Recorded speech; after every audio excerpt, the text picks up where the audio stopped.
This episode is an absolute pleasure because we are talking about, again, one of my favorite topics. I feel like I say that every single episode, but one of my favorite topics because it's so important to everything else that we talk about on this podcast, whether it's SEO, marketing, website design, branding, all of the things. Everything is impacted by your overall mental health when it comes to burnout, compassion fatigue, you name it. So I am sitting down today with Beth. She is the president of Pet Sitters International. She has worked in the pet care industry for more than 2 decades and joined the PSI team back in 2004.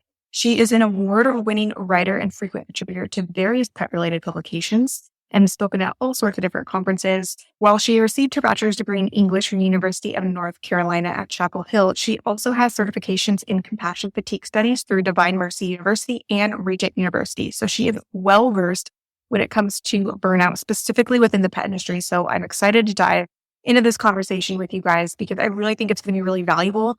And in this episode, she really shares more unique tips and insights and things to be aware of. You know, I feel like typically when people hear burnout, they're like, okay, am I super stressed? Am I super overwhelmed? Then I have burnout. But it's really a lot more to that. There's a lot of warning signs that you can look at. And she really gives a lot of outside information that's not shared. I haven't seen it really shared elsewhere.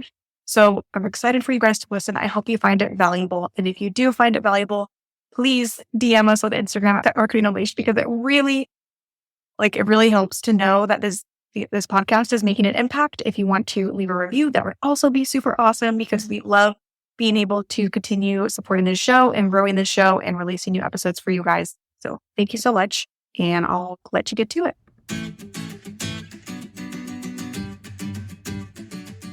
Welcome, Petpreneur, to the Pet Marketing Unleashed podcast. I'm your host, Michaela Vargas, founder, designer, and educator behind Pet Marketing Unleashed. This podcast is all about growing your pet business without the stress. Here, you'll find episodes packed with actionable tips and advice for streamlining your online presence, avoiding burnout, and onboarding new clients while you're away from your desk or out with the dogs.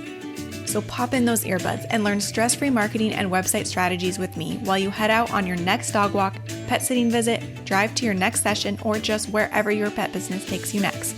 Let's dive in. All right, Beth, I'm so excited to talk to you about burnout, compassion fatigue, and all things that we deal with in the pet industry. Thank you so much for joining and coming on here today. Thank you so much for having me. I love talking about this topic. I think it's a topic we're talking about more, but still not enough. So I just appreciate the opportunity to chat with you a little bit about it. Yeah. And I totally agree. I feel like I'm hearing more and more about it, but sometimes it's how do we actually make this tangible? How do we actually implement these changes into our lives to actually not deal with the burnout? Because I feel like, even myself, we have a burnout guide. And it's like, well, sometimes I'm not following all the things that I put into that guide. So I'm really excited to actually talk. It's always a good reminder and a good thing to touch up on and all of that. So before we get into the topic of burnout, though, I'd love to learn a little bit more about your journey in the pet care industry and how you also became the president of PSI. I always say it was just very serendipitous, I guess. I graduated from college many, many years ago. And had decided not to teach. I was originally going to be a high school English teacher and decided I didn't want to do that. And so I said, I'm going to move home for a year, research grad school options, and find a temporary job. I'm telling my age here, but I saw a job ad in the newspaper, like the local newspaper or printed newspaper, for a member services position. And I thought, that sounds interesting. I'm interested in organizational behavior. And then I saw Pet Sitters International. I'm a huge animal lover.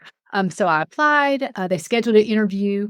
I checked out Patty Moran's Pet Sitting for Profit book from the library that weekend to get ready, and then started working there shortly after. And so needless to say, what I thought would be like a 1-year job before I made my next steps has become a career for more than 20 years now. And so I started in the member services department, then moved to our marketing and then education. And then I was promoted to president at the beginning of 2020. So for a little over 5 years now, I've been in this specific role. That's incredible. I love that. I love stories that are just, you didn't necessarily do this on purpose. You just it. That's just incredible. I love how you fell into that. That's awesome.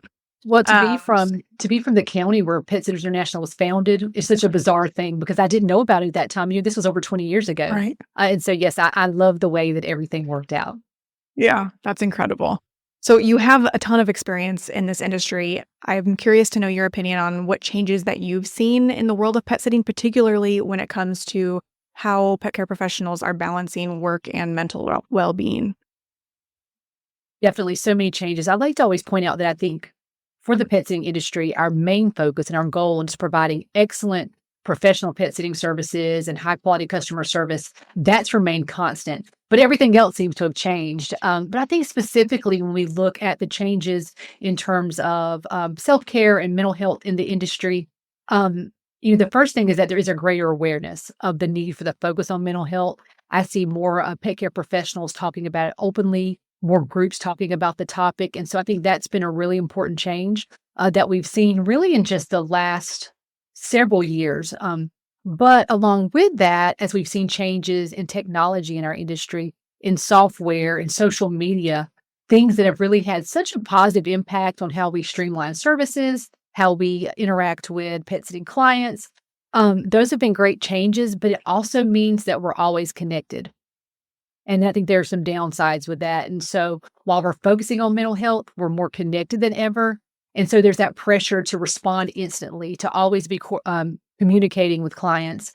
And then I think also something that's really been interesting to me, and this is not just for our industry, but because we are so connected, we really have a front row seat to not only the things that we go through, as pet sitters or pet care professionals individually, but we have that front row seat to the challenges and some of the sadness that other pet care professionals experience, whether it's pet loss or things that have happened. And so I don't know as humans, we were ever really equipped to take in that much, negativity or sadness. And so that really makes the focus on mental health and self-care more important than ever before in our industry. Yeah, absolutely. And I mean, we say this all the time about how the pet care industry is so personal for so many different reasons, not to mention when you own your own business, now the pressure is on you to, perform. And it's funny because, you think we get into entrepreneurship for freedom, right? The ability to control our schedule. And then it's like, well, how quickly does that actually turn? It's a good idea. But yeah, so quickly Yeah. it can get out of hand. Yes. Okay. So let's start with the basics. Let's get into what exactly is burnout, what's compassion fatigue, maybe even what's the difference between the two, and why does that distinction between the two matter? And I know I just asked you basically like 4 questions, but I think it's good to kind of loop that together because I think it is typically, like you said, kind of looped in together. Yeah, I'd love to answer them all. So we often, I think a lot of times we use burnout and compassion fatigue almost interchangeably, but they are different. And it is important to know the difference. So when we talk about burnout, it's really associated with where you work and your specific working conditions. And so if you are at a job where you're working lots of overtime, you're underappreciated by your boss, maybe the pay is really low. Those are factors that are specific to that specific job and those working conditions and can cause burnout. But then on the other side, compassion fatigue is more centered around the type of work that you do. I always give the example, if we're looking outside the pet sitting industry, of a nurse. So a nurse can work at a hospital that, has long hours, no breaks. Maybe there's not a good just quality of work-life balance there. And so if she leaves that job and goes to another hospital with better working conditions, she could leave the burnout. But even if she leaves the burnout from that particular working condition, she's still going to be dealing with life and death situations, experiencing the grief of losing patients or having patients in these really bad situations. And that's because that's just a virtue of the career that she's in. And so you can't leave the compassion fatigue, even if you go to another employer. And that's the same for the pet sitting industry or pet care professions in general. Even if we have really great working conditions, we still deal with certain factors that we can't change. We'll care for pets that are in poor health or have specific health conditions. We'll experience the loss of pets. You'll experience the loss of human clients. And then in some cases, while not as often in pet sitting, more so in rescue, but you may witness pet neglect or pet abuse. And so those are factors that are just inherent to the nature of the industry that we can't change. And so that's what separates burnout and compassion fatigue. And while a lot of the symptoms you'll see are the same in both, you want to know the difference because it allows you to understand the root cause. So when you know the root cause, is this burnout or is this compassion fatigue, you can know better how to handle it and how to work through it. But I know in thinking about burnout, I know this sounds funny, but I always say that if I talk to a pet sitter and they say, I'm feeling burnout, I'm like, that's great. But it's because burnout they have control over. We don't want anyone to feel burned out. But the thing is such an interesting thing for pets, the pet care business owners, but business owners in general, if they are feeling burnout, and we look back to burnout or poor working conditions. Well, if you are running your own business, you're creating those working conditions. And so if you have a bad work environment, you created that bad work environment. You've let yourself work long hours. You've let yourself be underpaid. And so the good news with that is that if you created that working environment, you have the power to change that. So burnout in the industry, in our industry specifically, is always interesting to me, but it's also empowering because if you are the business owner, you have immediate control over changing those working conditions. Then, of course, as I mentioned, on the other hand, compassion fatigue is not as easily changed because those factors will still be there. But there are things and plans you could put in place to work through either issue. Yeah. And it's nice too, like you say, it does grant you some of that freedom to be able to change it. And the beauty of it is that it can be different for every single person, right? Like it's not Mhm. because I'm talking more personally for myself as well, because you know all these things and you know that you should, set boundaries and do all these things properly. But sometimes the advice you hear out there isn't necessarily what works for you and what boundaries that you need and the priority. Like it's all individualized. And that's something I feel like maybe you learn over time. Definitely. So, every business is individual. Your situations, what can lead to burnout or have compassion fatigue impact you negatively will be individual. And then also, I think sometimes we forget when we give advice that people can also, not only the business is unique, but people will be in different seasons of their business. And so, in the very beginning, it may be much more difficult to schedule time off because you're working so hard to build business, but that's for a short amount of time. And so, yeah, depending on your season, it's different as well. But in any season of business that you're in, it is much easier to talk about these issues and how you should resolve them. It's a lot easier to talk about it versus actually implement change. Absolutely. So I'm curious your opinion on why pet business owners are particularly like susceptible to burnout and compassion fatigue. Yeah, pet care business owners are definitely susceptible to both, and it really is for a variety of reasons. I think first, if you just look at the profession in general, pet sitting, dog walking, even other pet care professions, they're a caregiving industry. And so, just by nature of being in a caregiving profession, you are more susceptible to compassion fatigue. Compassion fatigue is actually referred to as the caregiver's PTSD. And so, in that type of profession, you just run that risk. But then also, we know just as small business owners, you tend to do it all. And so that puts you at greater risk for burnout.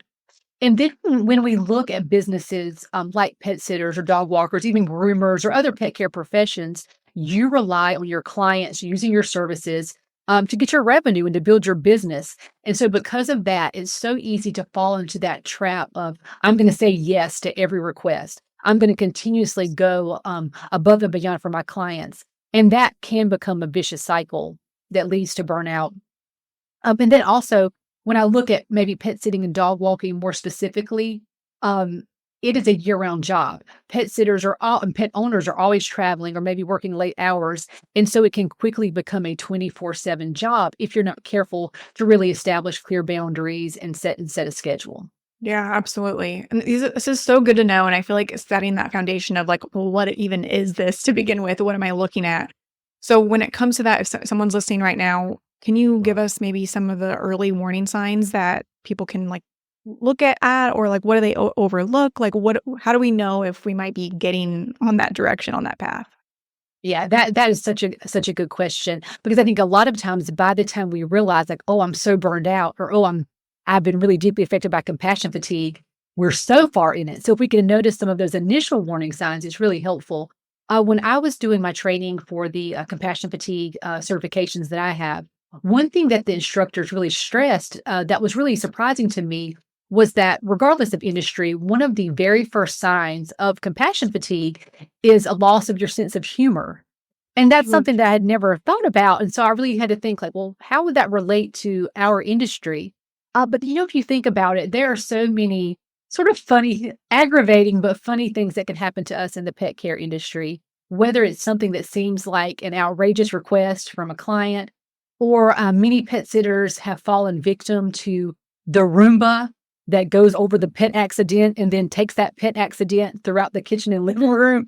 So while it's aggravating, but at the same time, that happens and you think, wow, I have got a good story to tell. And you can really laugh it off. But if you find that those things that you're able to sort of laugh or joke about previously, if they automatically irritate you or make you just feel irate, then that could be one of the first signs of, hey, I'm being impacted by burnout or compassion fatigue.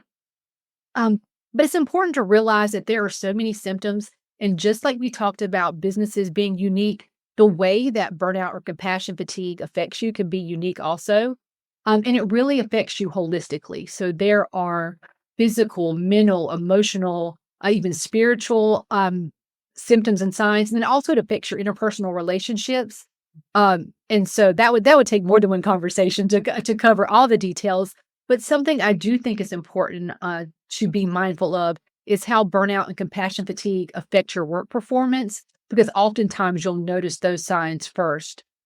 So for someone who is maybe being impacted by burnout or compassion fatigue, your work performance, you may find that you're making more mistakes than normal, or maybe you find yourself actively avoiding certain tasks that maybe weren't a big problem for you before.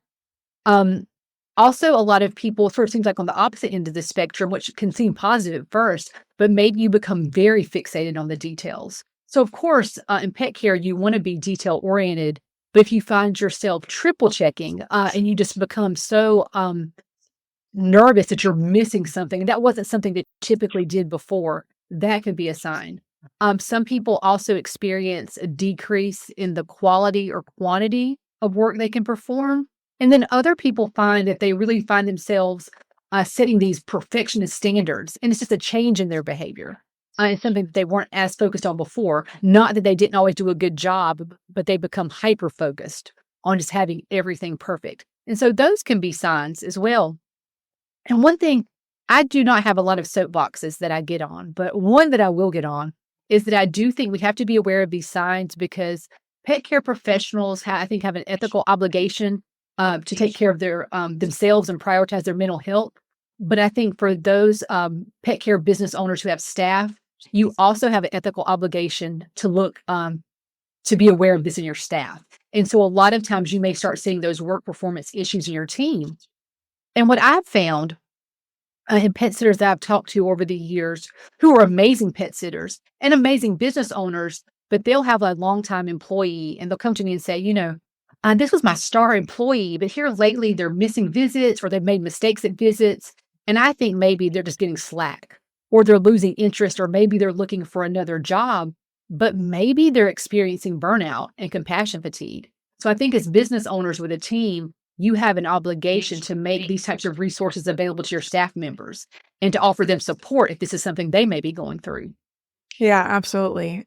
And do you have advice because sometimes if you're experiencing burnout or compassion fatigue yourself, but how do you, how do you prioritize, do you prioritize yourself first and then help your team? How do you do both if you're experiencing burnout yourself and now your team you're noticing is experiencing burnout? Do you have any tips for that?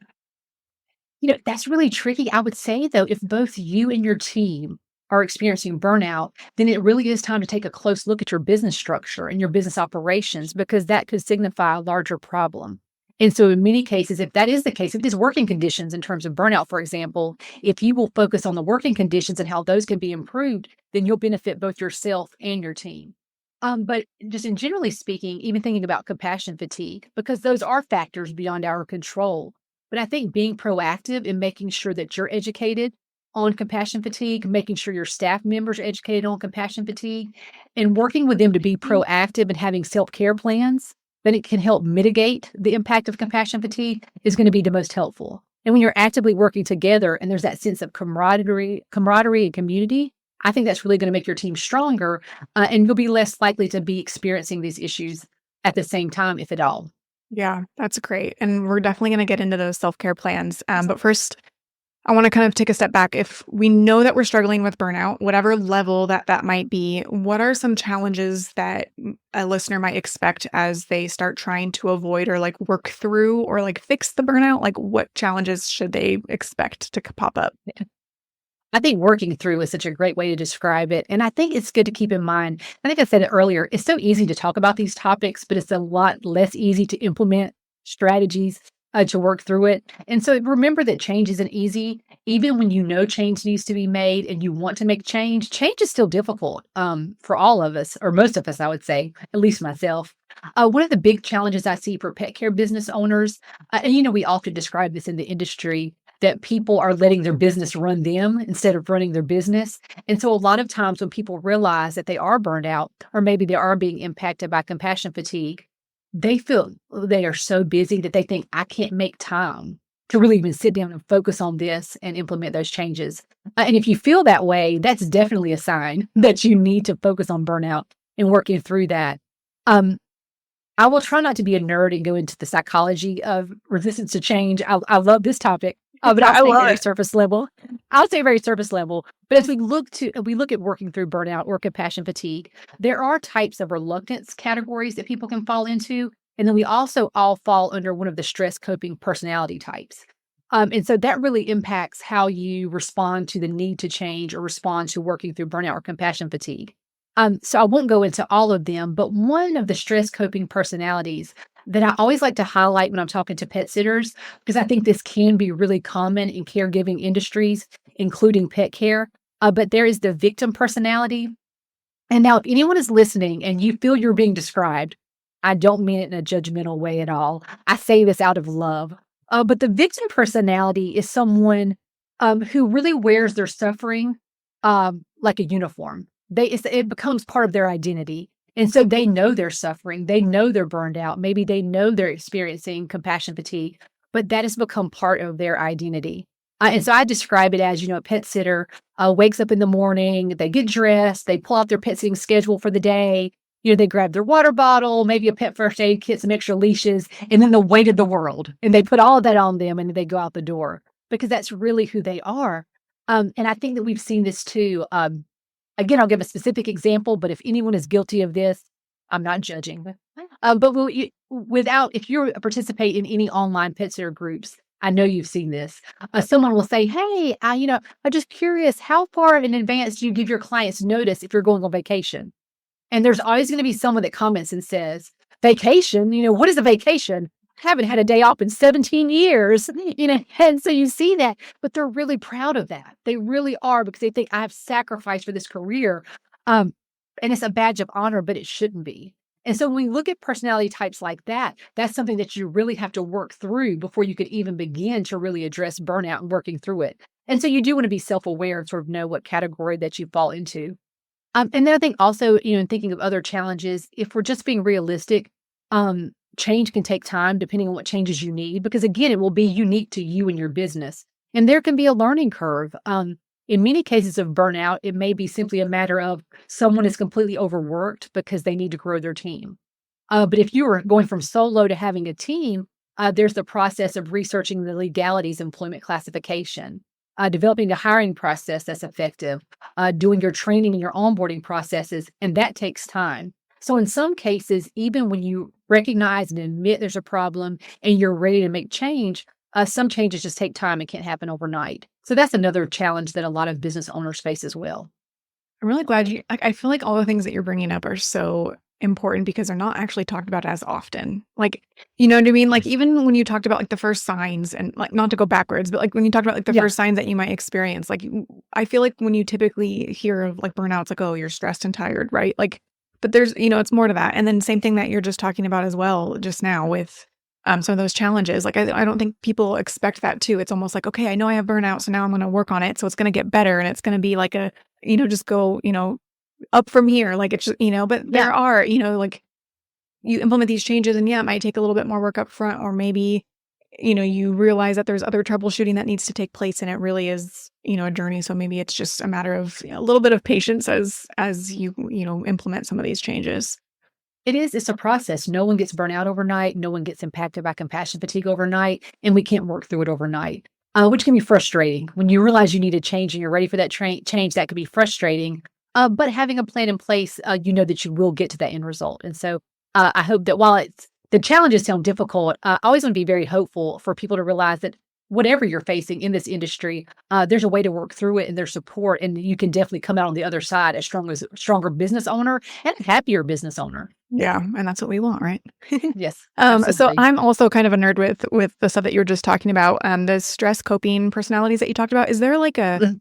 a test or like a place where people can go and find their own, like which one that they fall into to, like, I know you mentioned the victim one, but is there like different ones, and like where can people find that? There are different ones. I do not know of a specific assessment that will point out, but if you just look up stress coping personalities, you can see the categories and then they'll have a description. And so you can find what describes you. I'm also, if anyone wants to reach out to me, I'm happy to send some information as well on those types. So there are Perfect. types of reluctance and stress coping personalities. And those can be really helpful and just better understanding how you should approach your own burnout and your self care plan. Yeah. Yeah. And that's something that I feel like you kind of briefly mentioned, like, oh, the awareness of things like that. And that's something that we talk about even like in our burnout guide as well, that like the awareness of like, okay, maybe I did have like a I was mean to somebody, or, something happened in that day. And then if you can kind of take a step back and be like, all right, I'm evaluating and everything. Okay, I did 10 visits today, but this happened the last time I had 10 visits, and this happened the last Mhm. time, so having the awareness of like what is actually like almost like your trigger, I guess, for like is that something that you would recommend as well? Like trying to figure out like, okay, what is the thing that, something else might send you over the edge that, maybe, your partner said something that was annoying, but like that wasn't really, Yeah. the Yeah. reaction. Like, Absolutely. We have to show ourselves grace, but I think it's a lot easier, at least for me, to show myself grace when I can step back and be objective and figure out, okay, what the problem is, what's causing this. Now you mentioned assessments. While I don't have an assessment for the stress coping personality, I have a couple of assessments that I walk pet sitters through. And I'm happy to share as well. But there are a couple of assessments, and they're from the Figley Institute, that is sort of like the premier researcher on compassion fatigue. But there's one that you walk through to measure life stress, and there's another that's a measurement for your vulnerability to stress. And that second one, the vulnerability to stress, is what we use to help work on self care plans. But walking through that is always helpful to me because I go, oh, I'm maybe falling short in that area. That's what's triggering what I'm experiencing now. And so, yeah, we all snap at someone. We've snapped at an employee. We may have snapped at a client or our husbands. He's typically my target, unfortunately, at the end of the day. You just get tired at the end of the day. same. Um, so I apologize to him publicly. But yeah, so if we're able to step back, and this is how I really approached. I don't know if I've shared this story, but several years ago, it was a pet sitting event, and someone talked on the topic of compassion fatigue and and burnout, and it was so sad. I mean, there were tissues passed out, and I thought, this is horrible. And so I left there thinking, this is going to, I've already at that point, and this again several years ago, but I'd already met so many pet sitters, so many wonderful people in this industry. And I left devastated because I thought, this is a horrible issue. It really is chipping away at our industry. And I don't want to see these amazing pet sitters leave the industry. And so it really set me on the path to learn more about compassion fatigue and burnout. But what I found is that there are really practical ways to step back, evaluate our risk, and then take very practical steps. And so that to me is really hopeful and optimistic. And so that's why a lot of what I refer to, I mentioned, look, taking an assessment or really taking, just sort of a self checklist yourself, because I think approaching it that way can sort of remove the emotion.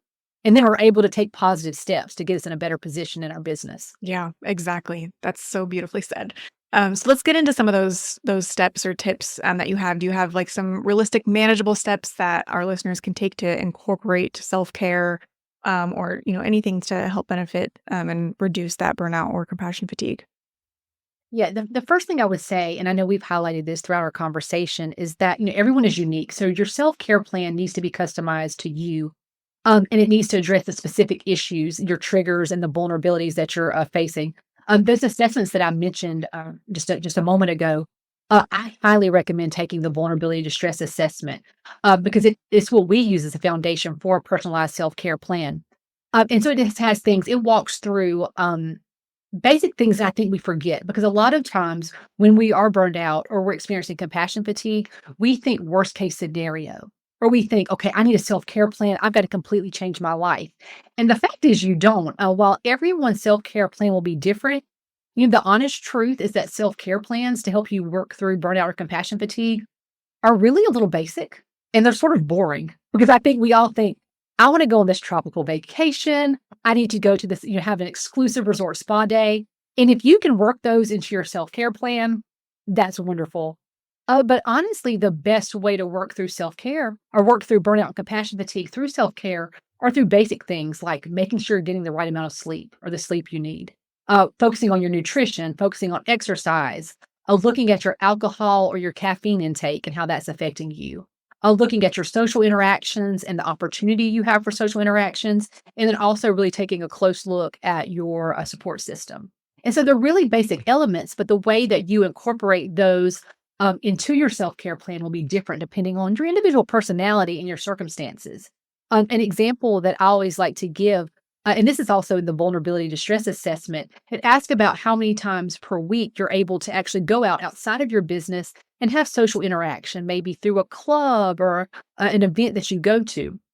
And so if you find that you hardly ever get to do something fun outside of your business, then that may be in your self-care plan. If you want to add some new, like fun activities, extracurricular activities to really enhance your life.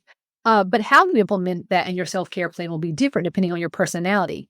I know for me, for example, if I were to say, I'm going to go sign up for a new class at my local gym, I would never do that because I get nervous about new activities by myself. But if I was like, hey, I want to ask my friend group, or I'm going to post on social media, hey, does anyone local have a recommendation for me looking for a new class? And I found someone that I knew that attended one and I could attend with them, that will work for me. So you want to have things that work for your personality type and are things that you'll actually go through with. The other thing that I like to remind pet sitters, while you may want to incorporate fun self-care activities, and I'm a huge fan of finding a non-work related activity that you could do weekly or at least a few times a month to have fun. You There are fun things you can add. We can add, and a lot of people when I ask pet sitters, hey, what do you do for self-care? We get massages, getting your nails done. All of those things are great. Taking vacation time, so important. But I always like to say that there are not enough bubble baths in the world that will overcome bad boundaries. So you have got to focus on the mental health basics when you look at your self-care plan. And I want to always be sure to mention this too, that you should consult professionals. Depending on your specific situation, when you're developing a self-care plan, you may need to have an appointment with your medical doctor, or you may need to talk to a mental health professional depending on your circumstances.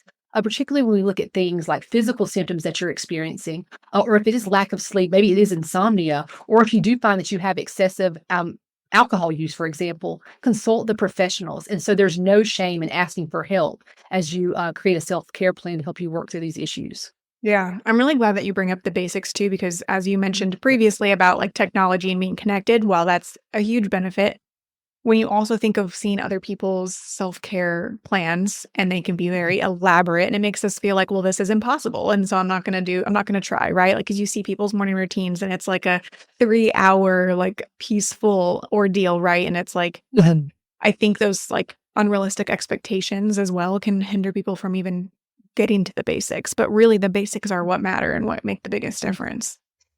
I love watching those aesthetic morning routine videos. It's not going to be me. It's never going to be me. I love watching them. I think maybe they motivate me a little bit, but sometimes I have to stop myself because those are not the steps that work for me, but they may work for someone else. And that's wonderful. Yeah, absolutely. I do like watching them as well. Like they do have that like that calmness to them, but sometimes you just get held up of like, okay, well, I don't have time to do this, so I'm not going to do anything at all. Where, it's like the same thing of people say like, if you don't have 60 minutes to work out, don't just not work out. You can still do like a 10-minute walk, right? So like little things that can make a big difference. Exactly. And it does. It goes back to those basics. It may just be meal prepping for the week so that you're not eating junk food every day because you're busy between visits. It may just be putting your phone on do not disturb at a certain time of night, so that you actually do get rest and you don't have prospective clients calling. So there are so many simple things that maybe you're not going to make a video for Instagram about, but they really have such a big impact on your overall mental health and well-being. Absolutely. You briefly mentioned boundaries. I want to touch on that. Do you have any advice for setting boundaries? What to set, all of that fun stuff for boundaries? This is such a good question because for full transparency, setting boundaries is something that I still struggle with. I am a people pleaser through and through, but I know that setting boundaries are so important for pet care businesses and just people in general. I like to use this analogy when we talk about boundaries in the pet care business. If I'm a pet sitter and I go to a client's house and they have a fenced in yard for their dogs, when I arrive for the visit, one of the first things that I'm going to do is I'm going to walk the perimeter of that fence. I'm going to make sure there are no loose boards, there are no holes. I'm going to check for the gates to make sure nothing is unlocked or open. And we do that because we want to ensure that the boundary is secure. We know that weak boundaries can put the dog at risk. It can put their health and safety at risk. And it's the same way for business boundaries. If we don't set those clear boundaries, or we let our clients sort of kick at the gate, by asking for just make an exception this time or having to disregard our policies, we run the risk of allowing danger into our businesses and into our lives. Or also maybe like with an open gate, you might find yourself like a dog and you just want to run away. So we want to make sure that the boundaries are secure for our business as well. But I think the business, I've been thinking about this a lot lately, but just because of conversations I've had with some PSI members. But I think the biggest piece of advice I can give when it comes to setting boundaries for your business, but also just personally, is to remember that you can't control anyone else's actions, whether that be a client or a team member or a family member. And so when you set boundaries, what you should be doing is setting a framework for what you will accept and how you will respond. Because you are who you can control, and you are the person that has to take responsibility for yourself and your business. So our boundaries really have to be for ourselves and not for those around us, whether that be our clients or team members. And so to give an example of something I see, I have pet sitters say this a lot of, I have this client and they are constantly canceling their visits last minute. And they don't respect my boundaries. They don't respect me. But what's really happening in that situation is that the pet sitter either A, didn't set a boundary to begin with, or they're violating their own boundary because they didn't stick to their company's policy or didn't have a clear policy to start with, such as a cancellation policy. So that's not to say that client behavior won't be bad, or you may not have team members that have cause difficult situations sometimes. But at the end of the day, we can't control others. So our boundaries that we set have to relate to what we can control, which is the framework that we put in place and how we'll respond. And so our boundaries really do have to center around our own actions. Yeah, absolutely. Do you have like favorite top boundaries that people should be setting in their business, like the most common? There are a few. I think, and again, it's going to depend on your business structure and what works for you. I always encourage pet sitters to first make sure they have clear boundaries around their schedule and their time. And now that will look different for different businesses, but you do not have to be available 24/7. So have set office hours, or maybe you have a line that active clients who are out of town can reach you directly, but that's not a number that's given to prospective clients. And so have that in place. Also, looking at your policies, you have to have boundaries in place for your business so that you're providing a service that you feel confident and comfortable in. And so we don't see some of these issues as much as the industry has grown. But you may have clients who will ask you to perform services that you're not comfortable with, whether that's every other day visits for a cat, or they're asking you to care for maybe a dog that's maybe much too large in size that you're comfortable handling. So you need to be really clear on the type of service you want to provide, what quality controls you'd have in place to make sure that you're safe and the pets in your care are safe, and then set boundaries in that regard.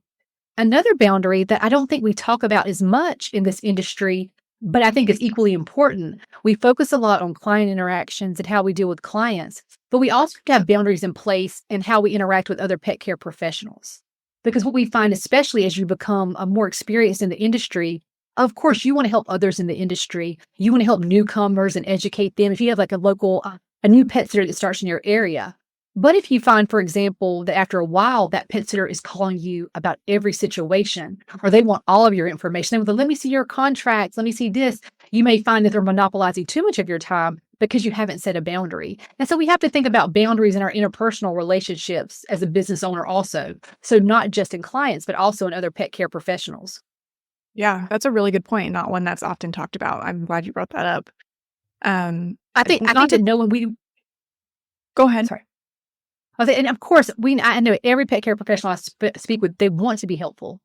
So it's not that they have any reluctance to help newcomers to the industry. They want the industry to be elevated and educated, but there are only so many hours in the day. And so if helping someone else is putting your business in a negative position, or maybe encroaching upon the time you have set aside even for self-care, it is something you have to set a clear boundary for. Yeah, absolutely. I completely agree with that. You are involved, obviously, in a lot of education and advocacy around this topic and just in the pet industry in general. I would love to know, do you guys have any resources, any favorite resources that you have or specifically that PSI might have on like managing burnout and stress in the industry? We do. If there's anyone that wants to learn more about these topics, one of the first things I would recommend, PSI hosted a free Pet Sitter mental health and wellness online summit last year, but we still make that available. So you can visit petsit.com/wellness. And so that's multiple sessions that talk about the issues of burnout and compassion fatigue and how to work through that, and also has some bonus resources. And that's free to everyone, member or non-member. So please check that out. Also, if you are on the petsit.com website, just type burnout into the search bar, and we have multiple articles that talk about the issues, both of those issues, how to understand the difference between burnout and compassion fatigue, but also practical steps you can take within your business to make sure that you are prioritizing self-care. And then for those who may be members, we also have an online learning library, and there is a special compassion fatigue section in that library. And then outside of PSI, a couple of other organizations that I think are really doing a lot of work in the compassion fatigue and burnout space. There's an organization called Get Motivated, and they focus on the veterinary industry, on providing well-being solutions for veterinarians. But they also have some applicable trainings and resources that really could benefit anyone in the pet care industry at large. And so that's a good resource. And then also, if you're looking for resources about compassion fatigue and burnout, you don't have to only look for resources specifically on those topics, but think about the factors that could contribute to burnout or compassion fatigue, and look for resources in those areas. So, for example, at our mental health summit, we had speakers from the animal hospice group. And so one of the things in our industry that can lead to burnout or compassion fatigue would be dealing with pet loss. And so if you look to groups like the animal hospice group, who provide so many resources and trainings on end-of-life care and navigating pet loss, those types of resources can be really helpful also. Awesome. Thank you so much for sharing all of that. And that's something we'll be sure to link all of that in the show notes too, so everybody can access that super easily. And for someone who is listening right now, who is feeling completely exhausted or overwhelmed or just like in the throes of burnout, what is the first thing that you would tell them to do like today? First of all, I would say know that you are not alone, and there's help and support available. I always say that pet sitting is not for the faint of heart, and I think that's true of the pet care industry in general. But my number one piece of advice, if you're feeling that way today, would be to set aside some time today, if possible, to really be honest with yourself and take a hard look at your business and your life, your schedule, and decide what's working and what's not. And that will help you start putting together a framework for how you need to move forward. So if you can identify the specific factors of your overwhelm, then you'll be able to have a better understanding of, is this burnout? Is it compassion fatigue? And that will help you get a game plan together on how to move forward. And then again, as I said earlier, though, if you have any symptoms that are not manageable, consult a professional, whether that's your doctor or a mental health professional, because there will be some situations where you do need outside help. Yeah, absolutely. So before we wrap up, I always like to end episodes with a wrap-up question on the topic of burnout. So funny enough, this whole episode is on the topic of burnout. So I'd love to ask you more of a personal question of what is your personal favorite thing that you do on a regular basis to help reduce stress and burnout? Yeah, that's an easy question for me. There are a lot of things I do, but my number one favorite activity would be hiking. During the COVID pandemic, when I think all of our stress was at an all-time high, I found an organization called 52 Hike Challenge, and I just really needed a distraction at that point in time with so much going on in the world. And so that sort of got me on the path to hiking. And now I will admit that not all of my hikes are strenuous. A lot of them are just glorified nature walks. But being out in nature and being able to really disconnect has had such a positive impact on my physical and mental health. And I love it because it's something free that most everyone can participate in also. That's true. Yeah, I love hiking myself and nature walks. That's awesome. Okay, so I would love to know how people can connect with you and learn more about PSI. Sure. If you would like to learn anything more about PSI or compassion fatigue and burnout, visit our website, petsit.com. You can also follow PSI and connect with us on Facebook, Instagram, and YouTube. And also, I'm always available for any questions, or if someone needs more information, just reach out to us at info@petsit.com, and I'm always happy to respond and provide more details. Awesome. Thank you so much. This was such a pleasure to talk through, because I mean, I feel like, again, we, as we've mentioned throughout this episode, like it's such a big topic and it's one people are starting to talk about, but I love that we You really provided tips that were outside of the like mainstream norm for actually practically implementing it, what things to look for. Like, I really appreciate that. Do you have anything else that you feel is relevant to share with our listeners before we end record? I would just say, first of all, thank you for letting me talk about it. I'm so Mhm. passionate about this topic, so I appreciate your focus on it. But the main thing I always want to emphasize is that pet sitting is an amazing career, or other industries in the pet care. The pet care industry is so amazing. And so I want everyone in this industry to be able to be in this industry and succeed for years to come. And so just to remember that a hallmark of professionalism is a focus on self-care. And so never feel that prioritizing yourself is putting your business last. Uh, Putting yourself first is going to help your life and your business. Absolutely. That's a great way to end the episode. Thank you so much. Thank you. Thanks for listening all the way to the end. I'm so glad you're still here, because if you're feeling overwhelmed, burned out, or just struggling to keep up with the demands of your pet business, I want you to know you're not alone. In fact, according to our burnout survey that we did, a whopping 91% of pet business owners in our community have experienced burnout at some point, and I have been there myself too. But here's the good news. There's a way out. You don't have to keep running on that never-ending hamster wheel. That's why I created the Burnout Solutions Guide, a free resource packed with practical tips and strategies to help you regain control of your time, energy, and passion for your pet business. Inside the guide, you'll find everything from understanding the science behind burnout to setting boundaries, learning to say no, which I know is a really hard one for a lot of us, and establishing systems of self-care and productivity that actually work for you. Plus, it's available as both a PDF and an audio guide so you can read it or listen on the go. Whether you want more time with loved ones, you need to recharge your energy, or simply just want to feel more in control of your life and business, this guide is for you. Head over to petmarketingunleashed.com/burnout to download your free Burnout Solutions Guide today. And if you found value in today's episode, sharing it with another petpreneur may help them more than you know, especially if they are struggling with burnout too. Thanks for being a part of our podcast community. Bye for now.